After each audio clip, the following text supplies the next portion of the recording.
Bonjour Alexandre. Bonjour Caroline. Ça va ? Ça va très bien. Bon. Vous aussi ? Bah oui, ça va. On va parler de foot. On va commencer avec ça d'ailleurs, je crois, Coupe de France. Avec quel week-end ? Et oui, un gros week-end. L'événement du football du week-end, ce n'était pas au Qatar, je vous le dis, c'était à Massabielle, véritablement samedi soir, une affiche de gala avec la réception de Guingamp, une Ligue 2, plus de 3500 spectateurs, avec aussi une chaude ambiance dès ce début de match, vous l'avez vu, avec un craquage de fumigène, mais vite refroidi en début de match. Ce sont les Bretons en bleu qui concrétisent rapidement. Gaëtan Courtet bien servi au 6 mètres, ça fait 1-0, mais à peine 5 minutes plus tard, les Herbiers ont l'occasion de revenir dans le match. Faute sur Isaac Matondo, penalty, le numéro 10 transforme, un partout. Et puis le premier bijou de la soirée, on va le voir, il est signé Dylan Louisère pour les Bretons. Frappe du pied droit des 25 mètres, imparable pour Rémi Pillot. 2-1, les Guingampais font la course en tête. Mais ça, c'était jusqu'au deuxième but pépite de la soirée. Contrôle, frappe du gauche, Lucarne opposé. Une égalisation de grande classe par Lucas Dory à la 67e. Ça fait 2-2, on en restera là. Direction donc les tirs au but. Et le premier tireur herbretais, Jérémy Billy, se loupe. Guingamp va ensuite avoir la balle de qualification, mais le tir breton s'écrase sur la barre. Thibaut Plisson pour les Rouges et Noirs remet son équipe devant. Avant la délivrance, Rémi Pillot ne plonge pas et stoppe le tir de Jérémy Divolant. Exploit des Herbretais, victoire 2-2, 4-3 au tir au but. Les Herbiers seront donc au rendez-vous des 32e de finale de cette Coupe de France. Je vous propose de retrouver le coach justement des Vendéens, Laurent David, au micro de Cédric Manet. On avait travaillé sur différents scénarios. On leur avait dit qu'on pouvait être mené au score, mais qu'il fallait rien lâcher. J'ai simplement dit à la mi-temps que je trouve qu'on respectait beaucoup l'adversaire, qu'il fallait mettre un peu plus de vie. On avait parlé pendant les différentes causeries de zeste, de folie. Et je crois qu'ils l'ont mis un peu plus en deuxième mi-temps. Et ils ont été chercher les choses. Effectivement, revenir 2 fois au score contre une équipe pro, c'est pas donné à tout le monde. On l'a bien fait. Et puis après, bon, ça c'est le lot, les pénaltys. C'est Rémi qui nous a fait la différence ce soir. Il y a toujours un héros dans ces cas-là. Mais je crois que le héros aujourd'hui, c'est le groupe entier. Ils ont bien travaillé, ils ont mérité ce qu'ils ont. Et je suis vraiment fier d'eux ce soir. Les Herbiers qualifiés, donc il faudra aussi compter sur La Châtaigneraie, l'autre club vendéen engagé dans ce 8e tour, est lui aussi passé. Il jouait à Orvaux, victoire 1-0. Et puis quelques images de communion justement à vous montrer entre les joueurs et les supporters à la fin de ce match. Pensionnaire de Régional 1, La Châtaigneraie tout de même atteint ce stade pour la première fois de son histoire. Le tirage des 32e, ce sera ce soir avec l'entrée en liste des clubs de Ligue 1, avec donc qui sait peut-être, Caroline, un très gros poisson pour les Herbiers et La Châtaigneraie. Ça, c'est ce qu'on verra. En tout cas, ce qui est sûr, c'est que quand vous le racontez, c'est comme si on y est. Merci Alexandre. On a vécu un petit peu le week-end de Coupe de France avec vous. Mais il n'y avait pas que du football, il y avait du basket aussi, notamment de la Ligue féminine. 4e journée.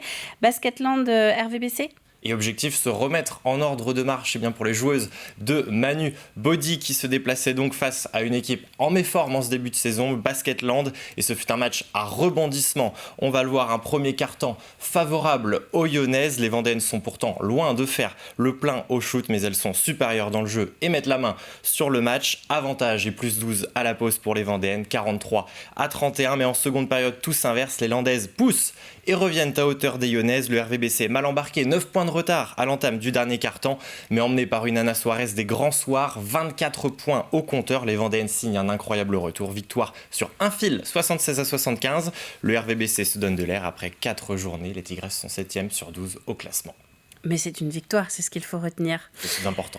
Du basket toujours avec la Nationale 1 masculine, cette fois-ci 10e journée. Chaland qui recevait Tours. Chaland 4e face à Tours 11e et une première mi-temps plutôt délicate pour Chaland en maillot blanc. Plusieurs errements défensifs et beaucoup de points encaissés pour les Vendéens. C'est donc Tours qui est en tête dans ce match, 35-43 à la mi-temps. 8 points de retard donc pour les locaux et les joueurs de Sébastien Lambert. Ça va être beaucoup mieux en deuxième période. Chaland met davantage d'intensité à l'entame et resserre sa défense. Les Vendéens aiguisent leur basket face à des Tourangeaux un peu moins bien. À l'entame du dernier quart, Chaland est devant, plus 6 et va même creuser l'écart dans les 10 dernières minutes. Succès 81-64 du VCB qui s'invite sur le podium à la 3e place. L'analyse du coach chalandais Sébastien Lambert au micro de Cédric Manet. Première mi-temps difficile pour nous parce que on fait l'élastique, on n'a pas assez de rebonds défensifs pour pouvoir impacter l'adversaire sur le repli. On court pas assez parce qu'on ne respecte pas nos règles défensives. On a vu la différence en deuxième mi-temps, on a respecté nos règles, du coup on les a embêtés. et on a pu mettre de l'intensité dans les duels qu'on souhaitait mettre. Nous, il fallait qu'on arrive à réguler la défense, à prendre plus de rebonds, à courir. C'est ce qu'on a fait, c'est comme ça qu'on a fait la différence. On a retrouvé un pourcentage d'adresse digne de ce nom parce qu'on mettait le rythme à la partie, tout simplement. On est sur 43 encaissés sur la première mi-temps, 21 sur la deuxième. Voilà, c'est pour ça qu'on gagne le match, pas pour autre chose. Beaucoup d'ambiance dans un peu toutes les tribunes en fait ce week-end, hein, j'ai l'impression. C'était chaud. Du ring hockey National 1 masculine, 6e journée. Et là, c'était un derby vendéen. Donc il devait y avoir de l'ambiance également.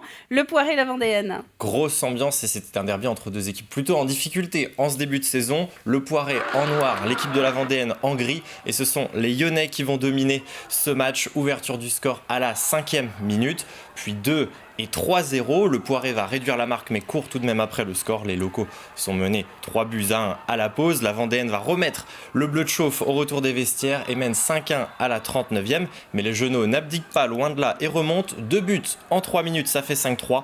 Mais les Lyonnais vont maîtriser leur copie. Nathan Gefflot signant même un triplé en fin de match. Victoire 6-3 de la Vendéenne sur le parquet du Poiré. Et je vous propose maintenant d'entendre celui qui faisait samedi soir son retour, là où il fut l'entraîneur pendant 11 ans, Marc Salicru, coach des Lyonnais depuis cette saison. On l'écoute avec Sandrine Pelletier.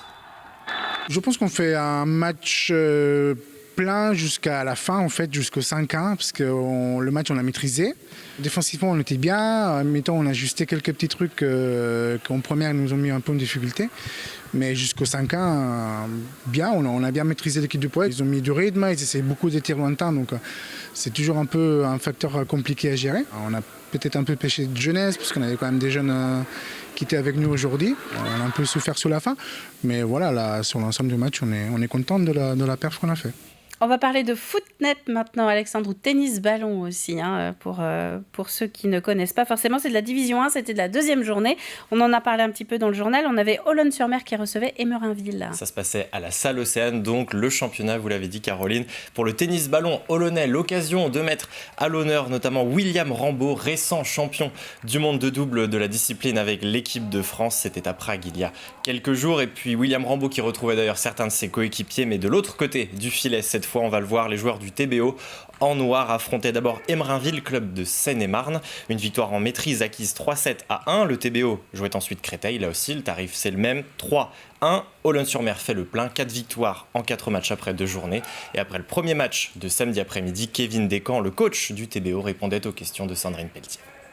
Match un peu sous pression, on le savait d'entrée de jeu parce qu'ils ont une équipe avec des jeunes mais qui monte en volume et en niveau. De notre côté, on était prêts, on avait l'effectif complet. On prend le premier set assez facilement, on se relâche un peu sur le deuxième, on laisse filer le deuxième, mais vraiment plus de notre faute et eux ont très bien joué le coup. Derrière, ça déroule un peu plus facilement comme c'était nous prévu avec notre équipe. On a eu un super Adrien Robin. On a notre pièce majeure aujourd'hui avec notre champion du monde avec William qui est revenu sur le terrain, qui nous amène maintenant toute son expérience. On gagne 3-1 avec un peu de sérieux.